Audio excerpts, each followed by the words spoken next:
બપોરી ટાણે ગોપી પોતાના રોજિંદા કામમાંથી થોડી નિવૃત્ત થાય અને હાહુ આડે પડખે થયા હોય અને એને તાલાવેલી જાગે કૃષ્ણના દર્શનની, અને એ આમ ઘરના નેવાનો છાંયો ક્યાં પડ્યો એ જોઈ, ઘડિયાળ તો નથી ને, એ નેવાનો છાંયો ક્યાં પડ્યો એ જોઈને સમય નક્કી કરે અને મનમાં એમ નક્કી કરે કે આ ટાણે ગાયું પાવા જમનાજી આવે છે, એટલે હું જાઉં. હેલ ભરેલી હોય, પાણી ભરેલું જ હોય, તોય હેલ લઈ તુલસીને પાય, વાછડી બાંધી હોય એને પાય, વાછડીને પીવું ન હોય તોય પાય, ન પીવે તો પછી એની માથે કહે કે બહુ ગરમી છે, બહુ ગરમી, જરાક ટાઢક થાય, અને પછી હેલ લઈને નીકળે બહાર. હવે હાહુ સૂતા હોય પણ જાગતા સૂતા, બધાની હાહુ જાગતી જ હોય, એ હાહુ છે, અને સાસુ એ જાગતા જ સુવાય, એની માથે જવાબદારી છે ભાઈ. એટલે આમ જાગતા સૂતા હોય, જેવી વહુ બહાર નીકળે અટાણે પાણી ભરવા, ભર બપોરે હેલ તો ભરેલી હતી. એટલે ઓલી કે બાઈજી, જૂના જમાનામાં કે બાઈજી, તુલસી સુકાતી હતી તે એને પાણી પાઈ દીધું, વાછડી તરસી હતી એને પાઈ દીધું, તમ તારે આડે પડખે થાવ, હું હમણાં હેલ ભરીને આવું. આમ કહીને હાહુ આગળ કાંઈ બોલે સાંભળવા રોકાય એ બીજા, નહીં તો વળી પાછી બીજી દલીલો આવશે. નીકળે અને પછી ત્યાં પાણી ભરવા અને બાને જમનાજીને કાંઠે જઈ. અત્યારે બહુ માણસ હોય નહીં આ ટાણે, અને એમાં એ ગાયું પાવા આવશે અને દર્શન થશે,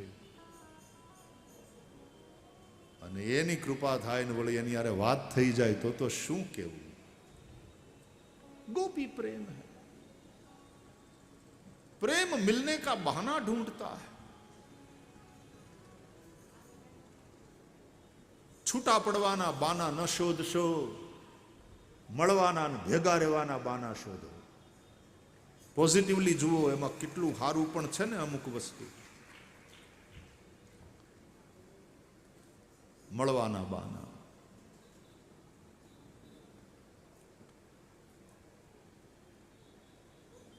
કૃષ્ણ ને બલભદ્ર ગોઠણિયાભર ચાલતા થયા. જાનુભ્યામ સહપાણિભ્યામ રિંગમાણૌ વિજહરતુ. ભગવાનની ચપલ ચંચલ લીલાઓને જોઈ જોઈ માં યશોદા અને ગોપીઓ પ્રસન્ન થાય છે. મોટા થયા, સખાઓની સાથે રમવા જાય છે. હવે ગોપીઓ આવવા માંડી ફરિયાદને બાને.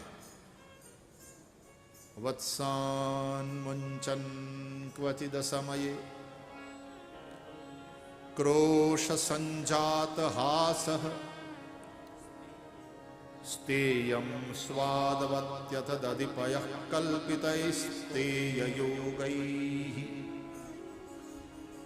મરકાન ભોક્ષ્યન વિભજતિ સચિન્નાત્તિ ભાંડમ ભિનત્તિ દ્રવ્યાલાભે સગૃહ કુપિતો યાત્યુપક્રોશ્યતો કામ હસ્તાગ્રાહ્યે રચયતિ વિધિમ પીઠકોલોખલાદ્યૈઃ છિદ્રમ યંતર્નિહિત વયુનઃ શિક્ય ભાંડેષુ તદ્વિત દ્વાંતાગારે ધૃતમણિગણ સ્વાંગમર્થ પ્રદીપમ કાલે યોગ્યરહિ ગૃહકૃત્યેષુ સુવ્યગ્રચિત્તા.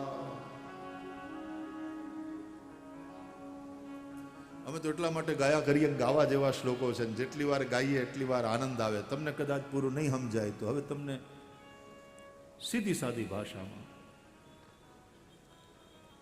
માખણ ચોરીની ફરિયાદ લઈને આવવા માંડી ગોપીઓ. માં, તમારો લાલો અમારા ઘરમાં આવે છે, માખણ ચોરીને ખાય છે. લે, ગાંડી છોકરું છે, નાના છોકરા એવું કરે. ભૂખ લાગે ને એટલે ગમે એને ઘેર હોય એને મારું તારું નહીં કે આ ઘર આપણું નહીં, અહીંયા આપણું આવી રીતે ન કરાય. જે ખાવાની વસ્તુ હોય લઈને મોઢામાં નાખે. તો કે એકલો ખાય એનો વાંધો નથી, હારે બધાય છોકરાઓને લઈને આવે છે, એને ખવડાવે. કે ગાંડી એમ જ હોય, વેચીને ખવાય. છોકરો મારો ડાયો છે, સારી આદત છે. અરે કે વેચીને ખાય ત્યાં સુધી વાંધો નહીં, વાંદરાને ખવડાવે. મરકાન ભોક્ષન. પ્રાણી માત્ર પ્રત્યે દયાનો ભાવ રાખવો જોઈએ ગોપી. છોકરાઓમાં આ સંસ્કાર નાનપણથી આવવા જોઈએ. ઘણા એવા હોય ને કે વાંધો જોઈએ વાંદાને મારી નાખે. નાનપણમાં કીડી જાતી હોય, જોઈ જાય તો પગથી કચરી કચરી મારી નાખે. કુછ હૈ ए बच्चा, ऐसा नहीं करते बेटा, धीमे धीमे धीमे એને સુધારો. નાનપણથી વેચીને ખાવાની ભાવના થવી જોઈએ. કોઈ પણ જીવને કષ્ટ ન થાય એ જોવું જોઈએ. પ્રાણી માત્ર પ્રત્યે દયા એ બાળકમાં આવવી જોઈએ. આપણે આ રીતે ઉછેર કરીએ હિન્દુ ધર્મમાં, કારણ કે આપણે આતંકવાદી નથી બનાવવા, એના અધ્યાત્મને માર્ગે. પણ એ મોટો થાય પછી અર્જુન થઈને, હાથમાં ધનુર્ધારી થઈને કૃષ્ણના આદેશ પ્રમાણે ધર્મ માટે, રાષ્ટ્ર માટે લડવા તૈયાર થાય, એ પણ જરૂરી છે.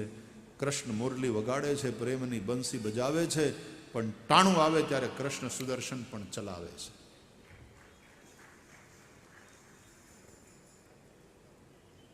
બહુ સારું ગોપી, સારી આદત છે, સારા સંસ્કાર. શેની ફરિયાદ કરે? અરે કે માં ત્યાં સુધી સમજાય, પણ પછી ભાંડમ ભિનત્તી, માટલા ફોડી નાખે.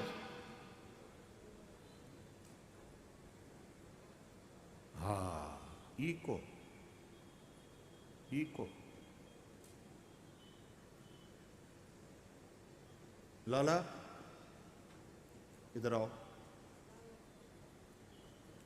इतने एकदम डाया डमरा આવી हाथ जोड़ीने उभा रहे. जी मैया,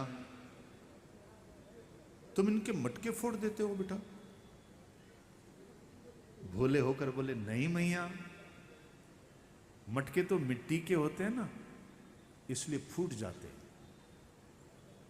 मटके तो एक ना एक दिन फूटने ही है मैया. ओहो, कृष्ण मरमाड़ू हस्या. मां समझी गया ए वातोनी अंदरनो जे मर्म हतो एने दुखना लीधा माए. वारे जाओ लल्ला तेरी बात पर, बात तो सही है, सबके मटके मिट्टी के हैं, एक न एक दिन फूटने ही है. जातस्य ही ध्रुवो मृत्यु. लेकिन मैया मटका फूटे उसके पहले माखन में ले लेता हूं और भोग लगा लेता हूं. आ जीवन समाप्त था ये पहला अपना मन ने, मन रूपी माखण ने भगवान चोरी ले અને ભોગ લગાવે, એ જ જીવનની ધન્યતા છે. યશોદાએ કહ્યું ગોપી તને બહુ એટલા બધા વાંધા હોય તો છોકરા છે, મોટાએ સમજવું જોઈએ. તું ઊંચે શિકામાં રાખ ને, ત્યાં પોગી જ ન શકે. એક ગોપી બીજા બધાને ધક્કો મારીને આગળ આવી. એ મેં એમ જ કર્યું, પણ તારો લાલો એકલો નથી આવતો, એની પાસે આખી ટોળી છે. નીચે ચારને ઊભા રાખે, એના ઉપર ચડે, અથવા તો ક્યારેક એકલોય હોય તો ખાંડણીઓ લઈ આવે, ઈ ત્યાં ગોઠવે, એના ઉપર ચડે, અને પછી ત્યાં તોય ન પોગે તો લાકડીથી છિદ્ર કરે માટલામાં. ભગવાને જ્યારે લઈ જ લેવું હોય ને ત્યારે ગમે એટલું બચાવવાની કોશિશ કરશો, ભગવાન લઈ જ લેશે. ગોપીઓ મનને ભગવાનમાં લગાડવાની કોશિશ નથી કરતી, ઉલટાની બચાવવાનો પ્રયાસ કરે છે. પણ ભગવાને એના મનને લઈ લેવું છે, એના મનને ચોરી લેવું છે તો ચોરી જ લે. देखो यही फर्क है योग मार्ग में और ये भक्ति मार्ग में. यह अंतर है कि योगश चित्तवृत्ति निरोध, योग दर्शन के अनुसार. और इसलिए चित्तवृत्ति का निरोध करने के लिए सब साधन करना पड़ता है, यम नियम आसन इत्यादि करते हुए. तब कहीं जाकर के मन की चंचलता मिटती है और धारणा के द्वारा फिर मन भगवान में लगाने का प्रयास होता है. लेकिन ये भक्ति मार्ग है, यहां वैष्णव अपने मन को भगवान में लगाने का नहीं, मन को भगवान से बचाने का प्रयास करता है. और भगवान है कि उसके मन को चुरा ही लेते हैं. ये भक्ति मार्ग है, ये प्रेम मार्ग है, ये कृपा मार्ग है. બાળકો સૂતા હોય ત્યારે એને જગાડે. અબુધ જીવો જે મોહની રાત્રિમાં સૂતા છે, પ્રભુ ક્યારેક ચીટિયા ભરી એટલે કઠોર કૃપા કરી એવા જીવને જગાડે છે.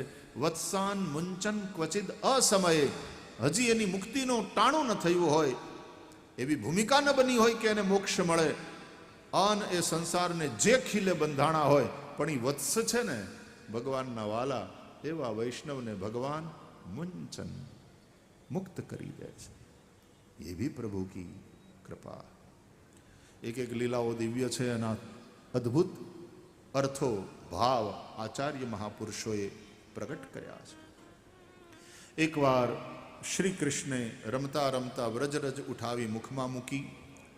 બધાએ જોયું, છોકરાઓએ જઈ માં યશોદાને કહ્યું, કૃષ્ણો મૃદમ ભક્ષિતવાન ઇતિ માત્રે ન્યવેદયન. મૈયા કનૈયાને માટી ખાઈ. અન માને ગુસ્સો આવ્યો, बुलाओ उसको. आया बदान कयू कन्हैया ने, चलो मैया बुला रही है, बहुत गुस्से में, हाथ में लकड़ी लेकर खड़ी है. कन्हैया भैया आज तेरी पिटाई होने वाली है.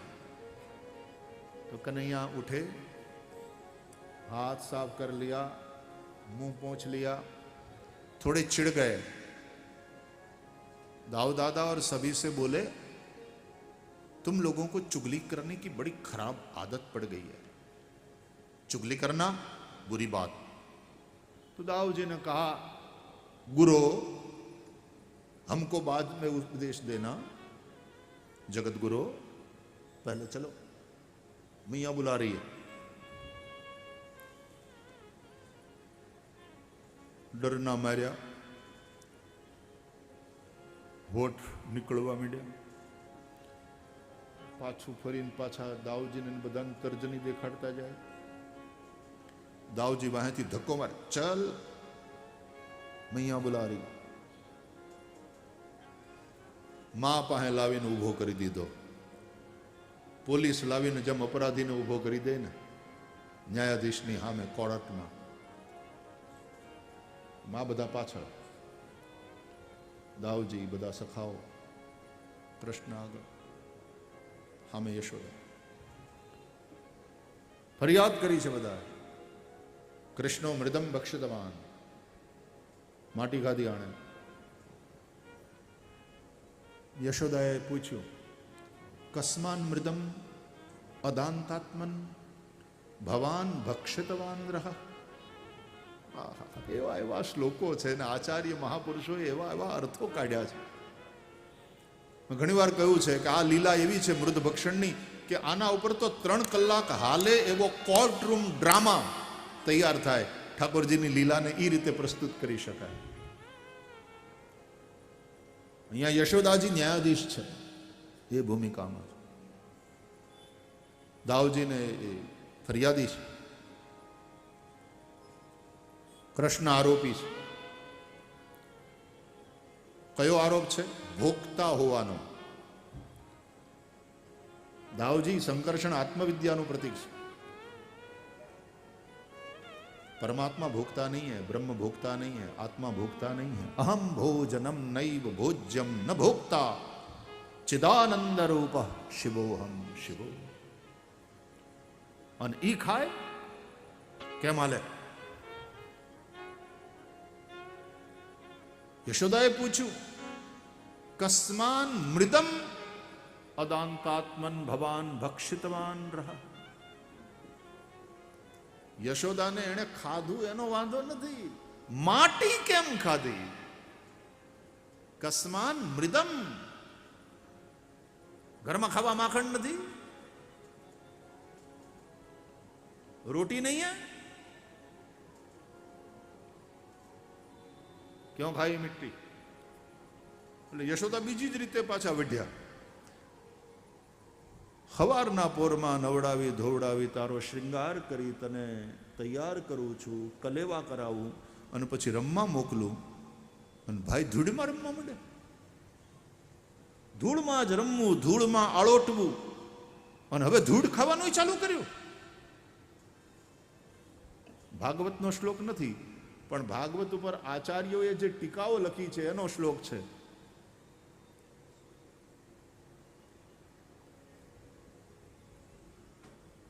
ત્વમ સુકરોસી ગત જન્મની પૂતનારે इत्युक्त सस्मित मुखो वतवो मुरारी.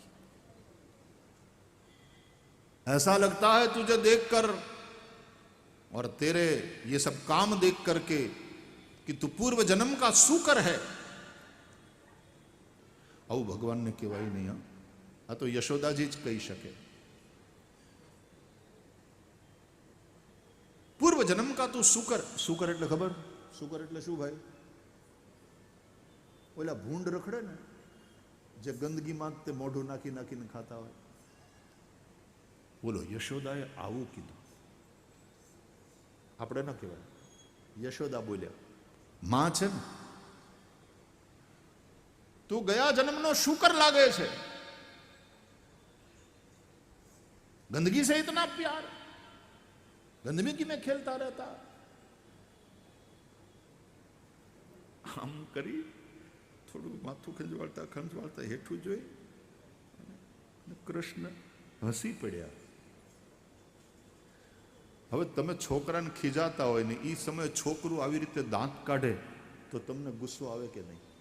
એ બેશરમ, હું ખીજાઉં છું ને તું દાંત કાઢે છે, શરમ નથી? अब कन्हैया कैसे कहे कि वारे मेरी मैया तेरी महिमा अद्भुत है. हमने सुना है कि गुस्से में आदमी अंधा हो जाता है, लेकिन मैया तेरी महिमा अपरंपार है. तू है गुस्से में, लेकिन अंधेपन की क्या बात, तूने तो मेरे बीते हुए जन्मों को भी देख लिया कि त्वम सुकरोसी गत जन्मनी पूतना रे. और मैया तूने ठीक देख लिया, ठीक पहचाना. हाँ जी, हमारा एक अवतार वराह अवतार भी हो चुका है.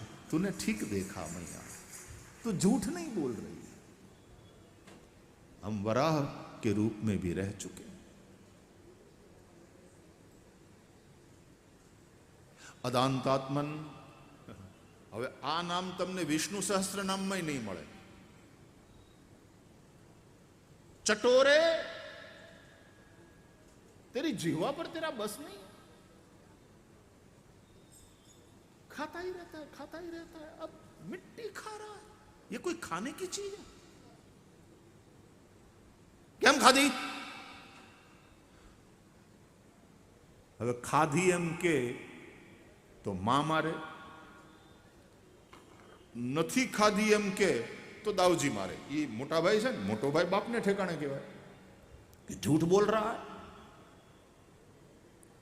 तो पिटाई दोनों ओर से होने वाली है. ये देखकर कन्हैया ने सोचा कि बुरे फंसे आज.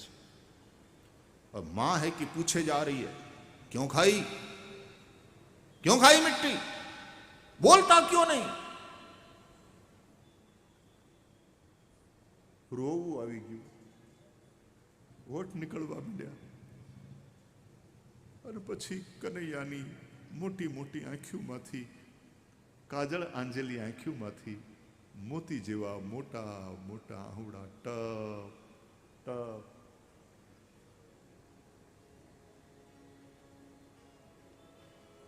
માખી જાણા. ઘણી વાર નનકુડા છોકરાને તમે આમ ખીજાવ ને લાગી આવે, પછી ઈ જે એનું દર્શન હોય,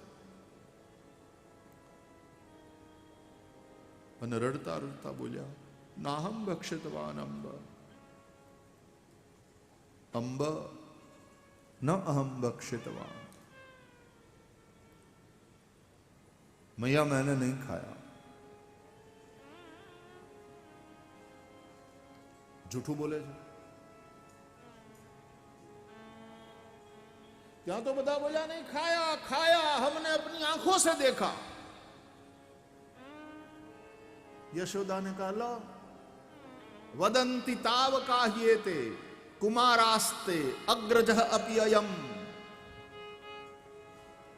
ये सब तुम्हारे सखा कह रहे हैं और ये तुम्हारा बड़ा भाई भी कह रहा है. આ બધા ખોટા બોલા અને તું એક જ સાચા બોલો? હું કેમ માનું? આટલા બધા સાક્ષી છે. રોતે રોતે બોલે, યદિ સત્ય ગિરસ્તર હિ સમક્ષમ પશ્ય મે મુખમ. હવે આ યદિ સત્ય ગિરસ્તર હિ નાહમ ભક્ષિતવાન અંબ સર્વે મિથ્યાભિસંશિનઃ યદિ સત્ય ગિરસ્તર હિ સમક્ષમ પશ્યમ. આ શ્લોકના એવા અદ્ભુત અર્થો છે વાલા. હું પ્રણામ કરી લઉં છું પ્રભુને. સમય નથી મારી પાસે, અને આ બધું સમજવા માટે થઈને પાછી એક ભૂમિકા હોવી જોઈએ. એટલે અમારા વિદ્યાર્થીઓ ભાગવત જે ભણે છે ને એને આ બધું શીખવાડીએ. એને ભાગવતની આ બધી લીલાઓ, આચાર્યો એની ટીકાઓ, આ લીલાના આ ભાવ છે. સાંદીપની દ્વારા અમારા અનેક ઋષિકુમારો ભાગવતકારો તૈયાર થઈ રહ્યા છે. સંસ્કૃત વ્યાકરણમાં માસ્ટર ડિગ્રી સાથે તૈયાર થઈ રહ્યા છે.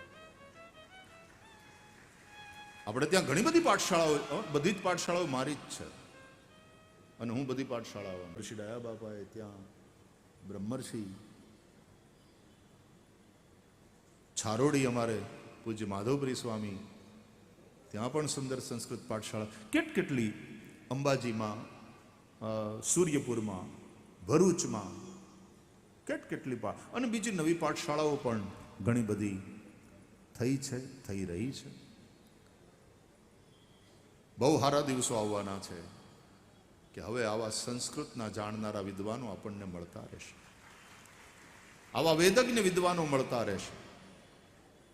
જેમ નંદ બાવાએ આહુય વિપ્રાન વેદ જ્ઞાન, વેદજ્ઞ વિદ્વાનોને બોલાવીને જાત કર્મ સંસ્કાર કંઈ પણ સત્કર્મ કરવું હોય, વૈદિક કર્મ કરવું હોય, જાણકાર વિપ્રને, વેદજ્ઞ વિપ્રને બોલાવીને કરો. પણ જે ન ભણ્યા હોય બોલે એ પણ બ્રાહ્મણ છે, એ ભૂદેવ છે, વંદનીય છે, પણ જે વેદજ્ઞ છે એને આચાર્યત્વ આપો. એવો થોડો ભણેલો હોય એને ઉપાચાર્ય બનાવો, પણ બાકીના બધા ભૂદેવોનો આદર કરો. એ વરોણીમાં તો બેસે ને,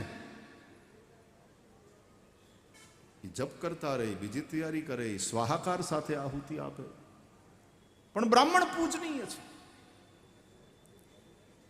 કદાચ અભણ હોય તોય પૂજનીય છે, કારણ ડાબે ખભે જનોય છે અને ગાયત્રીના જપ જપે છે. પણ આચાર્યત્વ વેદજ્ઞ વિપ્ર કરે, ઉપાચાર્ય વેદજ્ઞ. સર્જન હોય એ જ ઓપરેશન કરે, બીજાથી ન કરાય તો જ ઓપરેશન સફળ થાય, નહીં તો ઉલટાનું મરી જાય. ઓલો એમને ખબર વગરની ચીરફાડ કરીએ તો દર્દી જીવતો રહેવાનું એટલે મરી જાય. સર્જન હોય જેની પાસે સર્ટિફિકેટ હોય, સરકારે એને જ કરવા દે છે. એમ વૈદિક પરંપરામાં જે વેદજ્ઞ છે, જાણકાર છે, એ આચાર્યત્વ કરે, અને એ આચાર્યત્વ કરતા હોય એના ઉપર એ પાછું ધ્યાન રાખવા માટે બ્રહ્મા બેઠા હોય યજ્ઞમાં. એ સુપરવિઝન કરે, વિધિપૂર્વક થાય છે કે નહીં. અને બ્રહ્મા રૂપે એક વિદ્વાન અને અનુભવી વૃદ્ધ એવા ભૂદેવને સામાન્ય રીતે નિયુક્ત કરવામાં આવે. કે આ યજ્ઞની અંદર બ્રહ્માના રૂપે આપ નિયુક્ત, અને એ બરાબર સુનિશ્ચિત કરે કે બધું વિધિપૂર્વક થવું જોઈએ. અને બીજા બધા બ્રાહ્મણો એમ ઓપરેશન તો જે સર્જન હોય એ જ ડૉક્ટર કરે, એની સાથે આસિસ્ટન્ટ ડૉક્ટર્સ હોય એ પણ ડૉક્ટર હોય, પણ નર્સિસ અને પેરામેડિકલ સ્ટાફ હોય એની પાસે ભલે ઓલ્યુ સર્ટિફિકેટ ના હોય પણ એ નર્સ છે, પેરામેડિકલ સ્ટાફ છે, એની સહાયતા તો જોઈએ. એમ બધા જ પ્રકારના વિપુરોની સહાયતા જોઈએ. કોઈની કુશળતા કોઈમાં, કોઈની કુશળતા કોઈમાં, કોઈ પણ નિયુક્તિ કયા કામ માટે કોની કરવી, આચાર્યાદિ બ્રાહ્મણાનામ જે વરણ થતું હોય, ડિસ્ટ્રીબ્યુશન ઓફ વર્ક થાય, આ બધું શાસ્ત્રમાં છે. એ જ હું કહું છું વાલા, એ જ કહું છું. એક પણ વસ્તુ આમાં ખોટી નથી. અને આપણે જો વેદ પરંપરા બચાવવી હશે, વેદ ભગવાનની ગરિમા ટકી રહે, કર્મકાંડમાં લોકોની શ્રદ્ધા બની રહે, અને એ કર્મકાંડ લોકોને ફળ આપતું થાય, અને ફળ આપશે તો શ્રદ્ધા ઓર બલવતી બનશે, અને તો ઓર સરસ રીતે યજ્ઞ યાગાદી થતા રહેશે. આ બધી વસ્તુ સુનિશ્ચિત કરવી હોય તો આ પ્રમાણે આપણે કરવું પડશે. કેવલ ઇતના આગ્રહ. બ્રાહ્મણો ભણે છે, બ્રાહ્મણ બાળકો ભણે છે, આનંદની વાત છે. અને એને ભણાવવા માટે એક પૈસો લેવામાં આવતો નથી. એનું રહેવું, જમવું, 2 જોડી કપડાં, અને એનું સંસ્કૃત અધ્યયન એ બધું સારા વાતાવરણમાં થાય. વિદ્યા વિક્રય ન થાય, વેચાય નહીં, એ વહેંચાય. એવી રીતનો એક યજ્ઞ આપણી કેટલી સંસ્કૃત પાઠશાળાઓ કરી રહી છે. ખૂબ સારું કામ થઈ રહ્યું છે. મને તો આપણું ભવિષ્ય ઉજળું દેખાય છે. તેજસ્વી બ્રાહ્મણો મળશે સમાજને, વેદજ્ઞ બ્રાહ્મણો મળશે સમાજને, ગાયત્રી જપનારા, સંધ્યા કરનારા, આંખમાં બ્રહ્મતેજ આંજીને ફરનારા એવા બ્રાહ્મણો મળશે આપણને.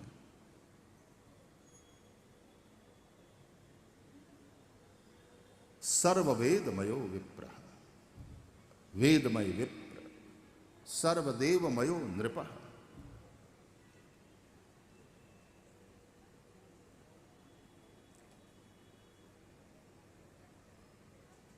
એટલો સરસ શ્લોક છે આ કૃષ્ણના બચાવનો. નહીં તો ઘણાને આ લીલા સાંભળે ને તો એને એમ થાય કે લ્યો માટી ખાધી અને પછી માએ પૂછ્યું ત્યારે ખોટું બોલ્યો તમારો ભગવાન. તમારો ભગવાન ખોટા બોલો. પણ આ શ્લોકનો આચાર્યોએ જે રીતે અર્થ કર્યો છે એ સમજશો તો સ્પષ્ટ થઈ જશે. નાહમ ભક્ષિતવાન અંબ સર્વે મિથ્યા વિસંશય. સંસ્કૃતના જે જાણકાર વિદ્યાર્થીઓ હોય ને એને આ શ્લોકથી સમજાવી જવા દો ને. એ છોકરાઓ મારા હીખે સમજે બરાબર. અહીંયા સીધું સાદું કહું, મેં નથી ખાધું એમ ભગવાને કીધું, હું નથી ખાધું એ નથી કીધું. मैं भोगता नहीं हूं, सीधा साधा अर्थ यह है. तो सीधी बात है, वेद भी कहते हैं वो भोगता नहीं है, ब्रह्म भोगता नहीं है, ब्रह्म में कोई क्रिया नहीं है. पर ब्रह्म में क्रिया का हम अज्ञानवश आरोप करते हैं, मिथ्यारोप करते हैं. आ 7મા સ્કંદમાં પ્રારંભમાં રાજા પરીક્ષિતે જે પ્રશ્ન કર્યો છે શુકદેવજીને કે ભગવાને વારંવાર અવતાર લઈ દેવોની મદદ કરી અને દૈત્યોને માર્યા, પર બ્રહ્મ પરમાત્મા સદા પોતાની ક્ષમતામાં સ્થિત હોય છે, તો પછી એમાં આવી વિષમતા કેમ, આવો ભેદ કેમ? કોઈકનો પક્ષ લે છે, કોઈકને મારે અને કોઈકને બચાવે, આવું કેમ? પછી શુકદેવજી જે સમજાવે છે અને આખી 7મા સ્કંદની લીલા પછી શરૂ થાય. પહેલી વાત તો એ રાજા,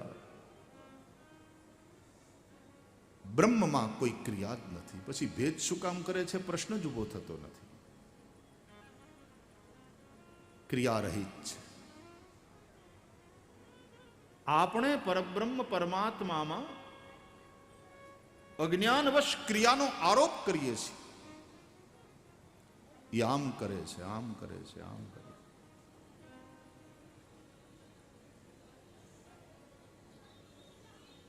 આ વીજળી હોય ને એના વગર આ લાઈટ, આ પ્રકાશ ન મળે, અહીંથી હવા ન મળે, મોટર ન ચાલે. પણ વીજળી એટલે શું? વીજળી એટલે લાઈટ, વીજળી એટલે હવા. એ ઇલેક્ટ્રિસિટીને કારણે તે એર કન્ડિશનર તમારા કમરાને એકદમ ઠંડો કરી દે. તો વીજળી એટલે ઠંડી, વીજળી ઠંડી છે. તો પછી એનાથી હીટર પણ હાલે છે, એનાથી ગીઝર પણ ચાલે છે, અને પાણી ગરમ થાય છે. તો વીજળી એટલે ગરમ. વીજળી ન ઠંડી છે, વીજળી ન ગરમ છે. વીજળી એટલે લાઈટ નહીં, વીજળી એટલે હવા નહીં, વીજળી એટલે વીજળી.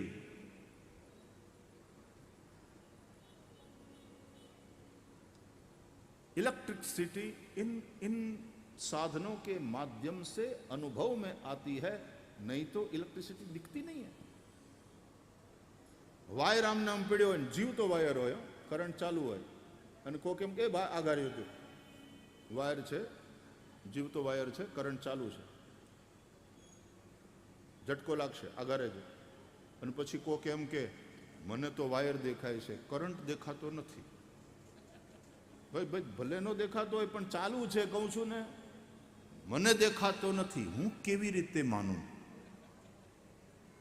હું કેવી રીતે સ્વીકાર કરી લઉં જ્યારે મારી આંખ વાયરને જુએ છે, કરંટને નહીં? તો હું કેવી રીતે માનું? પછી એને હું કેવું? તો અડી જો. પછી જે ઝાટકો લાગે આમ ચોંટી જાય. ઘણીવાર ઇલેક્ટ્રિક શોકથી માણસ મરી જાય, ખબર પડી જાય પણ વાત પૂરી થાય.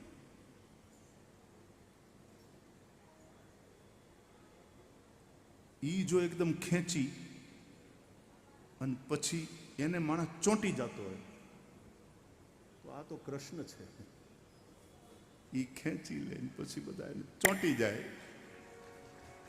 એ પ્રેમથી ચોંટી જાય ને, એ પ્રેમીઓ, એ ભક્તો.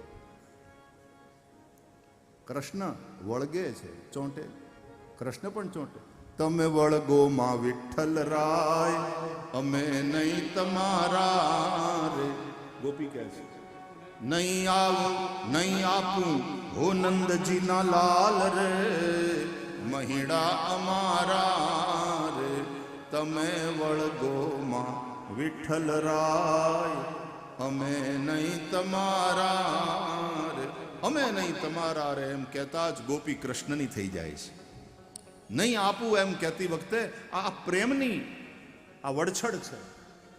આપણી દેશી ભાષામાં પ્રેમની વડછડ છે. નહીં આપું એનો અર્થ તું હું માગે બધું તારું જ છે ગોવિંદ. પ્રભુ જો કુછ है सब तुम्हारा ही.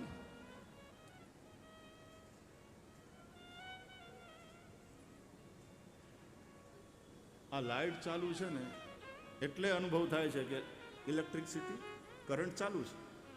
આ પંખો ચાલુ છે, આ ચાલુ છે, એમાં અનુભવ થાય ને કે આ કરંટ ચાલુ છે. એ અનુભવ થાય કે આ માણસ પામેલો છે. આ ક્યાંક પ્રશ્ન. અને તમે પણ જ્ઞાન પ્રાપ્ત કરો. તદ્વિદ્ધિ પ્રણિપાતેન પરિપ્રશ્નેન સેવયા ઉપદેક્ષંતિ તે જ્ઞાનમ જ્ઞાનિનઃ તત્વદર્શિનઃ.